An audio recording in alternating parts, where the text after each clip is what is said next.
Hello students, in this lecture we will discuss about the basic working of IC engines, performance parameters and history of IC engines.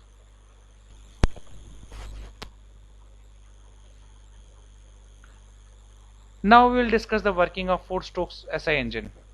In a 4-stroke cycle engine, the cycle of operation is completed in 4 strokes of the piston or say 2 revolutions of the crankshaft.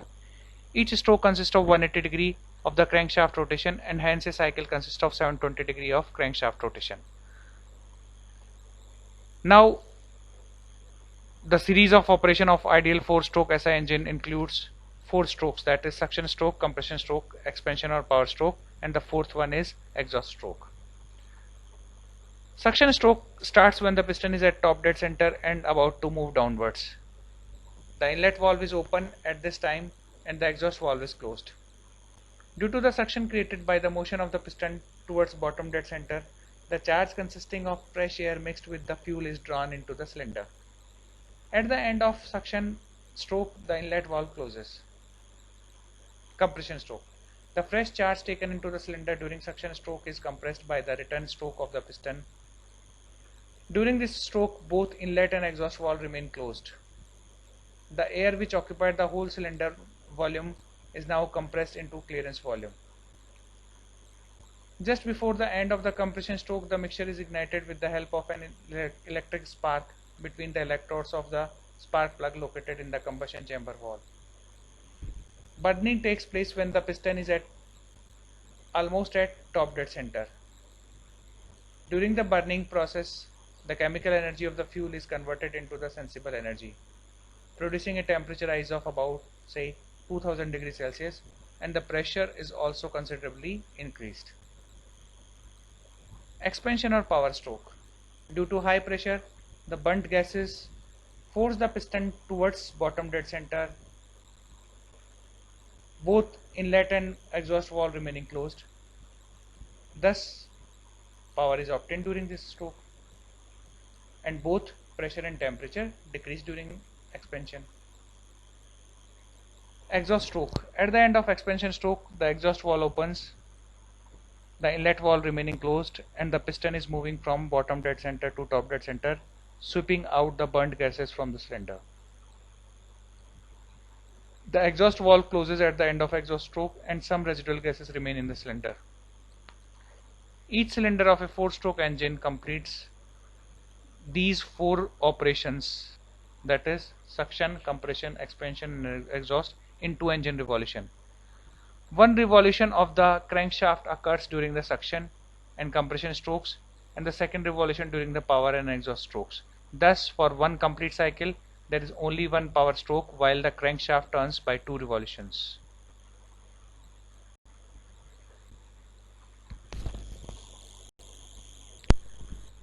Now we will discuss the working of 2-stroke engines. In the diagram, we have shown the 2-stroke SI engine. In 2-stroke engines, the cycle is completed in 2 strokes, that is 1 revolution of the crankshaft as against 2 revolutions of 4-stroke cycle. The difference between 2-stroke and 4-stroke engines is in the method of filling the cylinder with the fresh charge and removing the burnt gases from the cylinder. In a 4-stroke engine, the operations are performed by the engine piston during the suction and exhaust stroke, respectively. In a 2-stroke engine, suction is accomplished by air compressed in crankcase or by a blower. The induction of compressed air removes the products of combustion through exhaust ports. Therefore, no piston strokes are required for suction and exhaust operations. Only 2 piston strokes are required to complete the cycle, one for compressing the fresh charge and the other for expansion or power stroke. The charge is sucked through spring-loaded inlet valve when the pressure in the crankcase reduces due to upward motion of the piston during compression stroke. After the compression, ignition and expansion takes place in the usual way. During the expansion stroke, the air in the crankcase is compressed. Near the end of the expansion stroke, piston uncovers the exhaust ports and the cylinder pressure drops to atmospheric as the combustion products leave the cylinder. Further motion of the piston uncovers transfer ports, permitting the slightly compressed air or mixture in the crankcase to enter the engine cylinder. The top of the piston sometimes has a projection to deflect the fresh air to seep up to the top of the cylinder before flowing to the exhaust ports.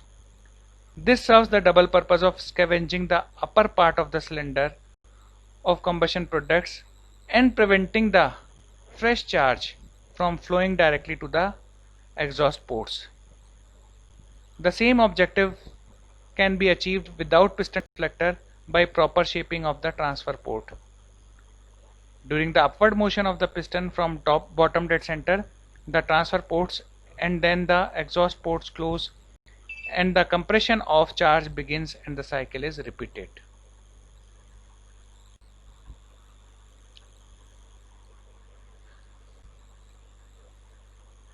Now we compare SI engine and CI engine. If we see basic cycle, SI engine works on Otto cycle, or you can say constant volume heat addition cycle, whereas CI engine works on diesel cycle or constant pressure heat addition cycle. As far as fuel is concerned, SI engine operates on gasoline, which is a highly volatile fuel, and the self-ignition temperature of this fuel is quite high. CI engine is operated with diesel oil, which is a relatively non-volatile fuel. Self-ignition temperature is comparatively low. So here self-ignition takes place in the case of CI engine as the temperature is quite low. Introduction of fuel. In the case of SI engine, a gaseous mixture of fuel air is introduced during the suction stroke. Carburetor, which is preparing the air fuel mixture, is supplying the mixture in requisite ratio, and the ignition system, which is igniting the mixture, are the requisite components of the system. But modern engines are having gasoline injection system. In the case of CI engine, what is happening? Air is basically compressed during the compression stroke and fuel is injected directly into the combustion chamber at high pressure at the end of compression stroke theoretically. So for this function, a fuel pump and injector are necessary. Now in the case of SI engine, as the load is varying, it is the throttle that is controlling the quantity of fuel air mixture according to the load. Whereas in the CI engine, as the load is varying, the quantity of fuel is regulated. Air quantity remains almost constant. In the case of SI engine, we are having an ignition system which is having spark plug in the combustion chamber. So primary voltage is provided either by a battery or by a magneto to produce the requisite spark at the electrodes. In the case of CI engine, self-ignition occurs due to high temperature of air because of the high compression. So ignition system and spark plug are not necessary.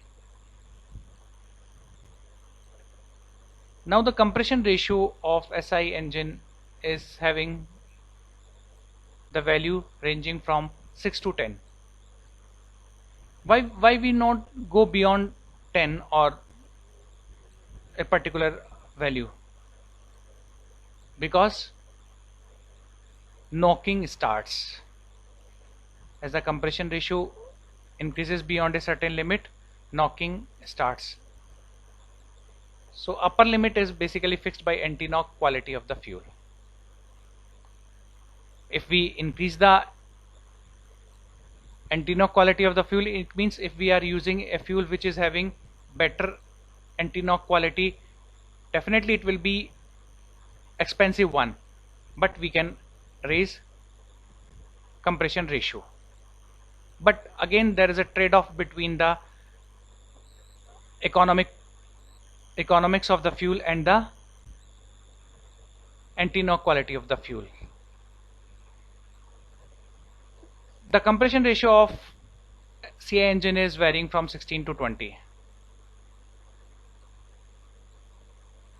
But in the present times we are having the vehicles in which the compression ratio have increased even beyond 24, means it is somewhat like 24.5 or so. Why we not go beyond the higher limit?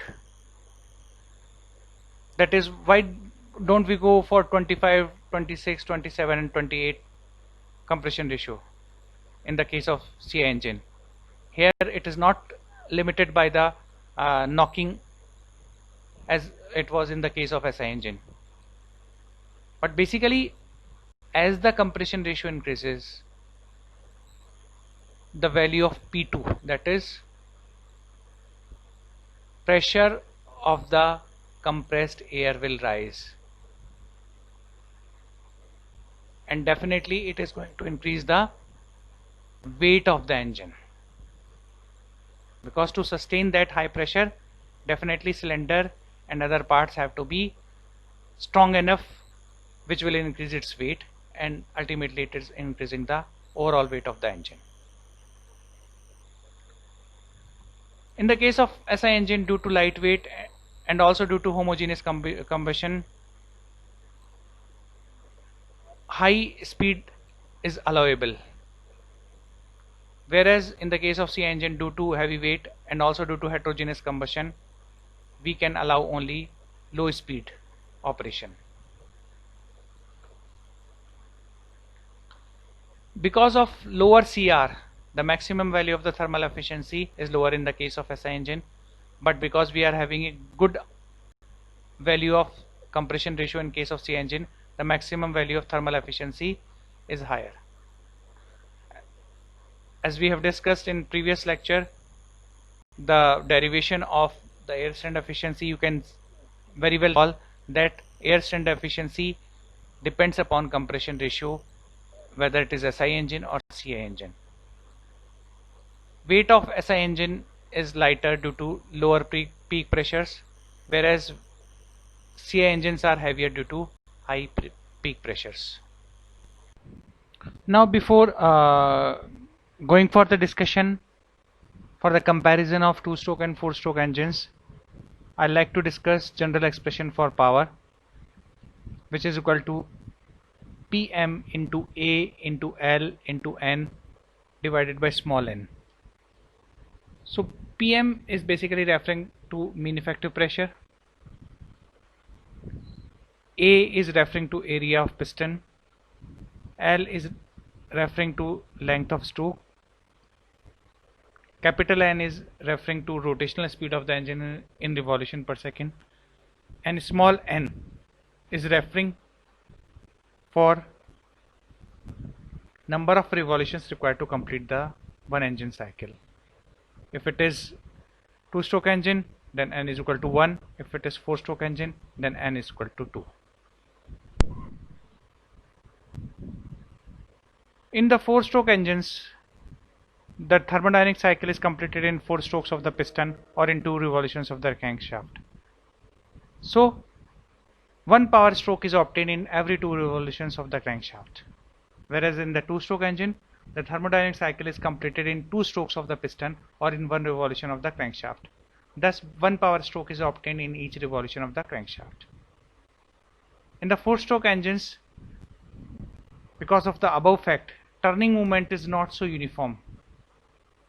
So to make that uniform, we need heavier flywheel.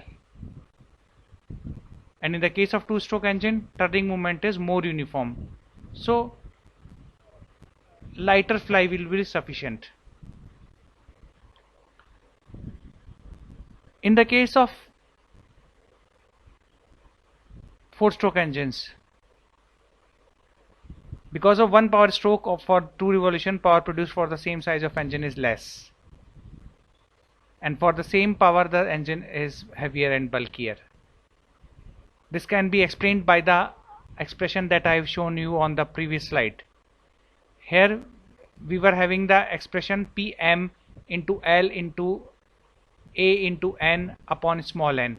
So basically in the case of 4-stroke engine, that small n is equal to 2. So it means power produced for the same size of the engine, means if we are having same value of PM, same value of stroke length, same value of cross-sectional area of piston, and same speed of the engine, then definitely in the case of 4-stroke engine, the power produced will be half that produced by the 2-stroke engine.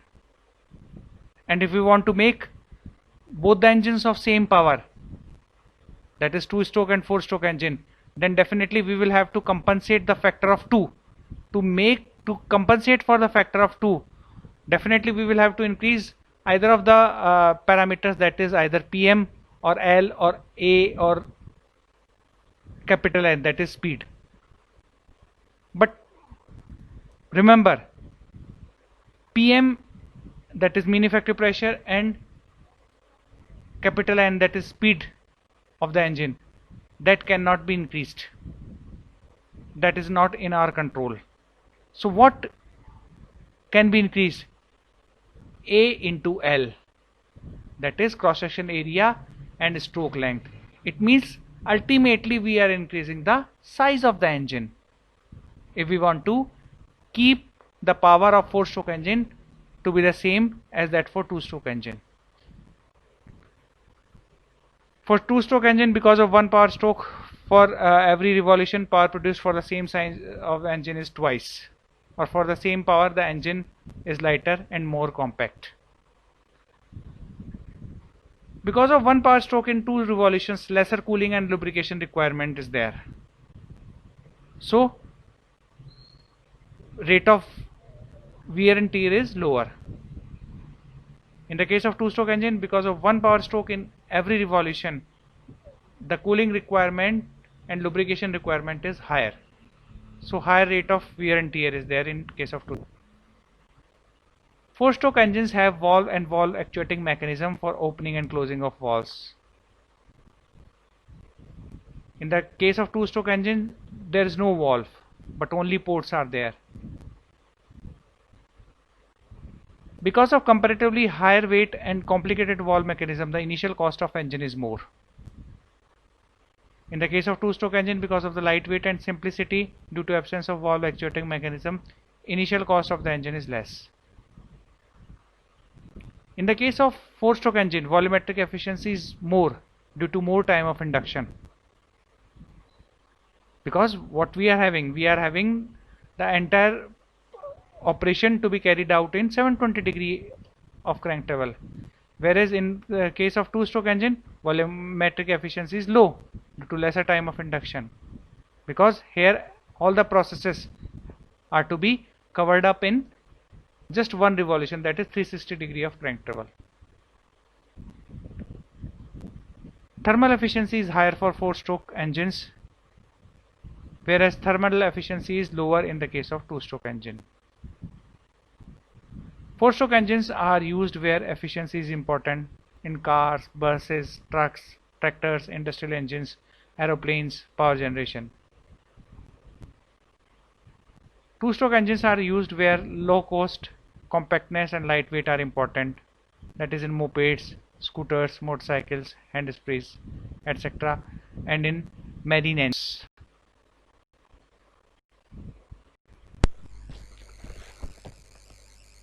The figure shows the energy flow through the reciprocating engine. According to the first law of thermodynamics, energy can neither be created nor destroyed. It can only be converted from one form to another. Therefore, there must be an energy balance of inputs and outputs. In the reciprocating internal combustion engine, fuel is fed in the combustion chamber where it burns in the air, converting its chemical energy into heat. The whole of this energy cannot be utilized for driving the piston, as there are losses to the exhaust, to the coolant and to radiation. The remaining energy converted to power is called the indicated power. This is utilized to drive the piston. The energy applied to the piston passes through the connecting rod to the crankshaft. In this transmission, there are energy losses due to friction, pumping, etc. The sum of all these losses converted to power is termed as friction power. The remaining energy is the useful mechanical energy, which is termed as brake power. In energy balance generally, horsepower or friction power is not shown separately because ultimately this energy is also lost through exhaust, cooling water and radiation.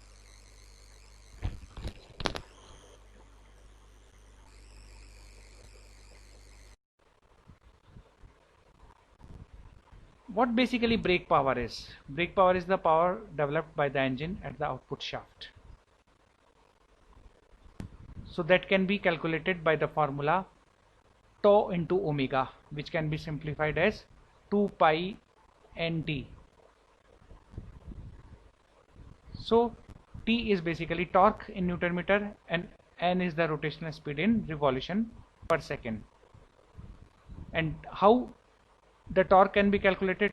Torque can be calculated by the multiplication of force at the dynamometer and the radius arm. So we can calculate the brake power easily. The total power developed by the combustion of fuel in the combustion chamber is, however, more than the brake power and is called indicated power.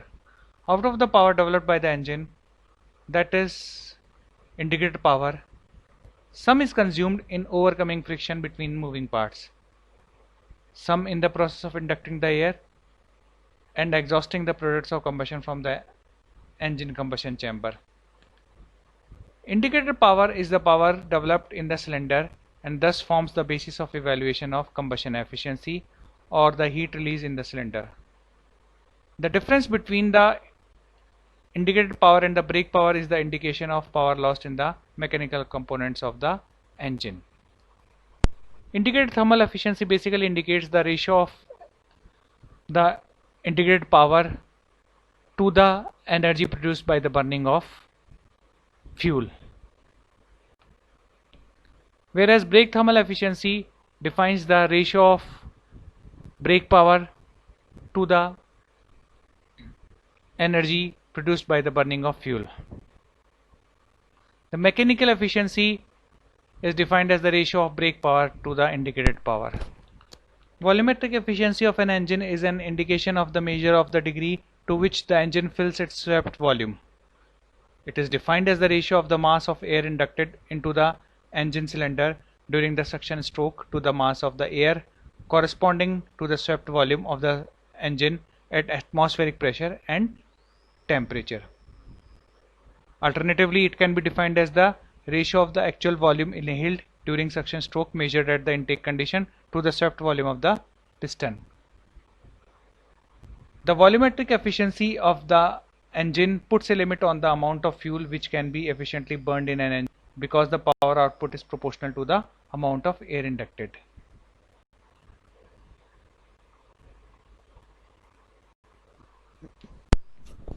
The ratio of thermal efficiency of actual cycle to that of ideal cycle is defined as relative efficiency or efficiency ratio. Mean effective pressure is basically hypothetical pressure which is thought to be acting on the piston throughout the stroke that results in the same amount of indicated or brake work produced by the engine. Thus one can see that for a given engine the power output can be measured in terms of mean effective pressure. If the mean effective pressure is based on the BP, it is called as brake mean effective pressure, and if the mean effective pressure is based on indicated power, it is known as indicated mean effective pressure.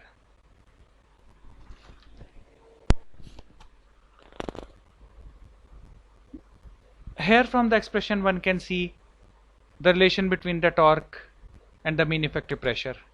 A large engine produces more torque for the same mean effective pressure. For this reason, torque is not the measure of ability of an engine to utilize its displacement for producing power from fuel. It is the mean effective pressure which gives an indication of engine displacement utilization for this conversion. Higher the mean effective pressure, higher will be the power developed by the engine for a given displacement. Mean effective pressure is the true indication of the relative performance of different engines. Specific fuel consumption is defined as the amount of fuel consumed per unit of power developed per hour. It is a clear indication of the efficiency with which the engine develops power from the fuel. So specific fuel consumption is fuel consumed in grams per hour per unit power in kilowatt. So brake specific fuel consumption is determined on the basis of brake output of the engine, while indicated specific fuel consumption is determined on the basis of indicated output of the engine. This parameter is widely used to compare the performance of different engines.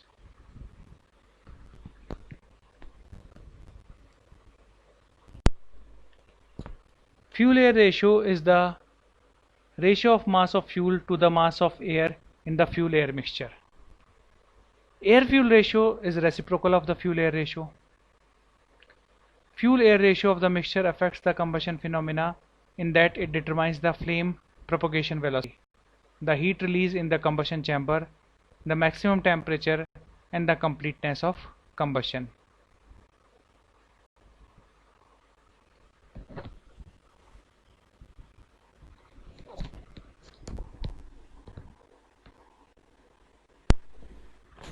Now we are comparing Otto, diesel and dual cycle for the same compression ratio and heat input. So this diagram is showing all the three cycles on PV and TS diagrams. All the cycles start from same initial state 1 and the air is reversible adiabatically, that is isentropically compressed to same state 2 as the compression ratio is same. So it is visible here that adding the heat at constant volume, that is Otto cycle, results in the highest maximum temperature and pressures, that is indicated by the point 3. Adding the same quantity of heat at constant pressure, diesel cycle, results in the lowest maximum temperature and pressure, while the values for the limited pressure cycle, that is dual cycle, lies between the two. So on the TS diagram, the areas under the line 4-1, 4-1 and 5-1 represent the heat rejected for Otto, diesel and limited pressure cycle. The heat supplied for the three cycles is given by the area under the curve 2-3, 2-4 and the area under the curve 2-3. These areas are equal. For the compression ratio and same heat input, minimum heat is rejected in the Otto cycle and maximum heat is rejected in the diesel cycle. Consequently, the Otto cycle has the largest work area and the highest efficiency. The diesel has the least efficiency, whereas the dual cycle having the efficiency between the two.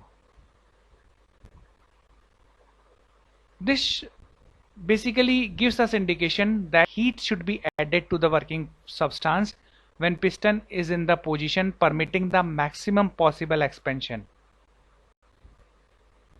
For with such expansion, the maximum amount of internal energy can be converted into work.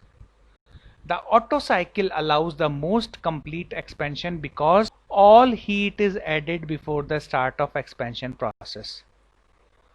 The diesel cycle is the least efficient in this respect because the last portion of the heat supplied to the substance has a relatively short expansion before heat rejection occurs.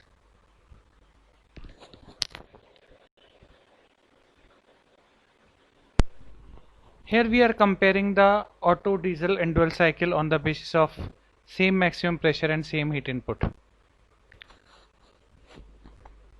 For the same maximum pressure, the point 3, 3 and 3 must be on the same pressure line, and for the same heat input, the area under the curve 2, 3, 2 3 and 2 to 4 on TS diagram must be equal. It is clear from the TS diagram that the heat rejected by the diesel cycle, that is represented by area 1 4 CD1, as well as the heat rejected by dual cycle, represented by the area 1 5 double dash BD1 are less than the heat rejected by the Otto cycle, which is represented by area 14AD1. Hence the diesel cycle is more efficient than the Otto cycle for the condition of same maximum pressure and heat input.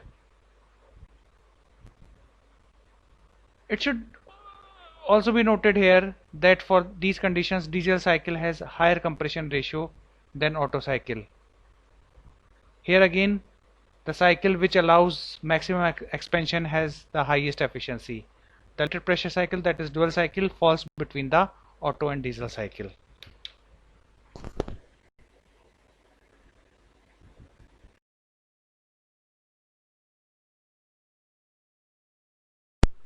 Now we will discuss historical development of IC engines. So this is Huygens gunpowder engine, which was developed in 1680. It consisted of a vertical cylinder having a sliding fit type of piston. Explosion of a charge of gunpowder in the cylinder drove the piston on its upward stroke, and the return stroke was caused by atmospheric pressure acting on the piston and arising from the drop of pressure in the cylinder as the gaseous product of the explosion began to cool. The useful power was produced on the downward stroke of the piston, and by an arrangement of ropes and pulleys was applied to raise a loaded platform. Huygens took 30.5 cm diameter tube and evacuated half the air. With this he lifted the platform with 4 men on it into the air. This engine worked with single explosive charge, but it was not found possible to produce means for delivering the sequences of charges necessary for continuous operation and controlling the rate of explosion.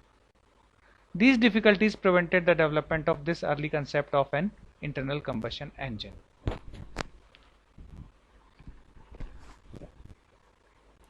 The pressure volume diagram of the Lenore engine is shown in the figure along with the TS diagram.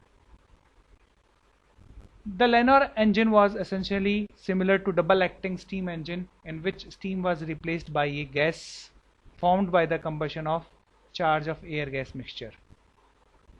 The charge was induced during the first part of the stroke and was ignited by an electric spark. This caused rise in pressure, and the products of combustion did work on the piston for remainder of the stroke. On the return stroke, the gases were discharged from the cylinder. The return stroke was caused by energy stored during the power stroke in a large flywheel.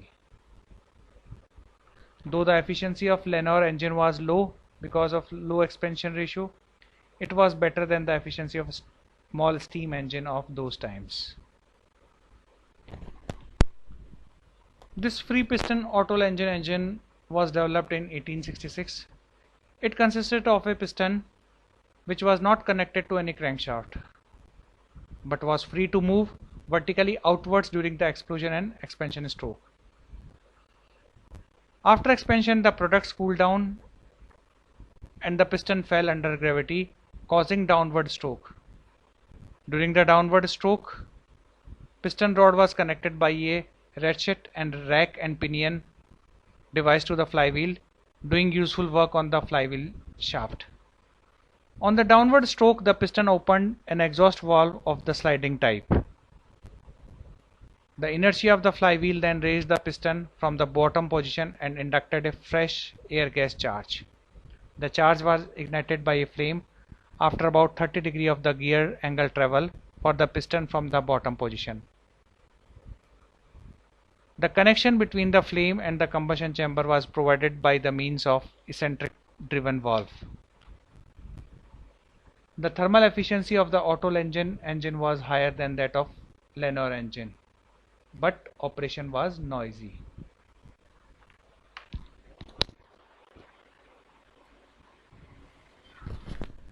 Brayton developed an engine with features of constant pressure combustion and complete expansion. The Brayton engine had two cylinders, one being the power cylinder large enough to obtain complete expansion to atmospheric pressure, In the gas engine version, a gas-air mixture was compressed from 4 to 5.5 bar into a receiver. In oil engine version, air only was compressed into the receiver, the oil being pumped into the air stream on admission to the power cylinder. As the mixture passed from receiver to engine, it was ignited and burnt at constant pressure. An ignition flame was supported by the mixture bypass, and the flame suppression grid prevented the flame from flashing back into the mixture receiver. A Britten engine operated at 200 revolution per minute with piston speed of 0.9 meter per second. Its efficiency was low because of the high heat and mechanical friction losses. The Britten engine appeared 3 years before Otto put on the market 4-stroke compression engine. Initially, Britten engines were built in comparatively large numbers in America, but after introduction of Otto engines, they were abandoned. Today, the Britten cycle, now also known as Joule cycle, is used in gas turbine engine processes.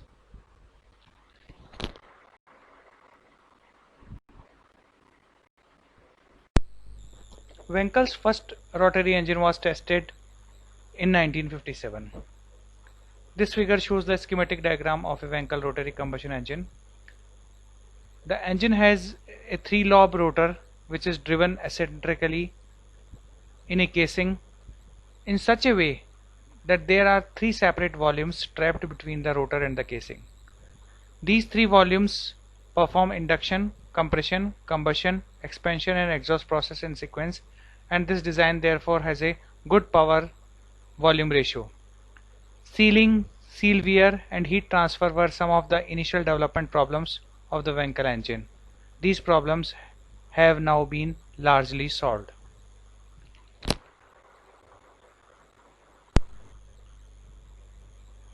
A Stirling engine is an external combustion engine. This figure shows the schematic diagram of Stirling engine and its PV diagram. The expansion from 1 to 2 and compression from 3 to 4 occur in opposite ends of the same cylinder. The working piston alternatively compresses and expands the working fluid. A displacer which acts as second piston is used to alter the proportion of the gas in the expansion and compression spaces.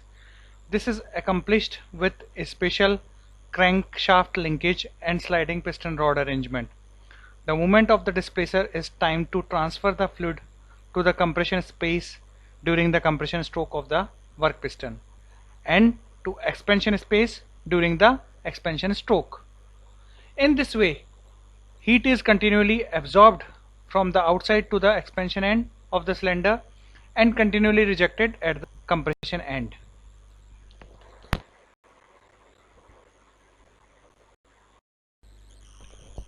The figure shows the schematic diagram of a free piston engine.